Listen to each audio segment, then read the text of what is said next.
Brother, இப்ப பாத்தீங்கன்னா meditation வந்து ரொம்ப அத்தியாவசிய தேவையாயிடுச்சு எல்லாருக்குமே. சோ இதனால கண்டிப்பா வந்து நம்ம லைஃப் ஸ்டைல ஒழுங்கா சீரமைச்சுக்க முடியும்னு நம்புறீங்களா? ஆமா. எல்லாருமே லைஃப் நல்லா வாழணும்னு தான் நினைக்கிறாங்க, விரும்புறாங்க. அதுக்காக என்னென்ன இன்புட்ஸ் கிடைக்குதோ அதெல்லாம் அந்த அட்வைஸ் எல்லாம் கேட்கறாங்க, ஃபாலோ பண்றாங்க.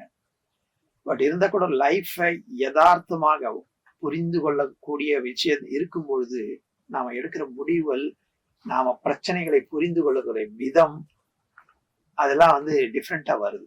அந்த டிஃப்ரெண்ட் பெர்ஸ்பெக்டிவ், அதாவது ஒரு இன்ஃபர்மேஷன் கிடைக்காத போது, உதாரணத்துக்கு எனக்கு ஒரு கம்ப்யூட்டர் கொடுக்குறாங்க.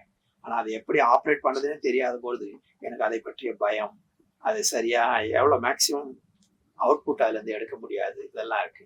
ஸோ அதே போல வாழ்க்கை, மனிதர்களை எப்படி புரிந்து கொள்வது, வாழ்க்கையில் நாளைக்கு வரக்கூடிய பிரச்சனைகளை எப்படி ஏற்றுக்கொள்வது, இந்த விஷயங்கள்லாம் வந்து எங்கேயும் காலேஜ்ல சொல்லி கொடுக்கறது கிடையாது, ஆபீஸ்ல சொல்லி கொடுக்க கிடையாது. நம்ம அனுபவத்துல கொஞ்சம் கொஞ்சமா அடிபட்டு கத்துக்கிறோம், அவ்வளவுதானே தவிர.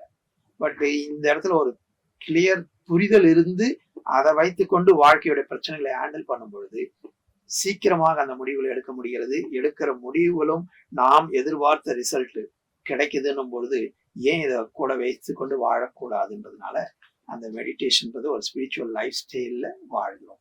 லைஃப் தான் வாழறோம். ஒன்லி மெட்டீரியலிஸ்டிக் ஆங்கிள் இருந்து பார்க்காம ஸ்பிரிச்சுவல் அண்டர்ஸ்டாண்டிங்கோட வாழும்பொழுது we can able to deal with that. Sure, கண்டிப்பா. இப்ப மெடிடேஷன் பாத்தீங்கன்னா எல்லாருமே பண்ண ஆரம்பிச்சிட்டாங்க.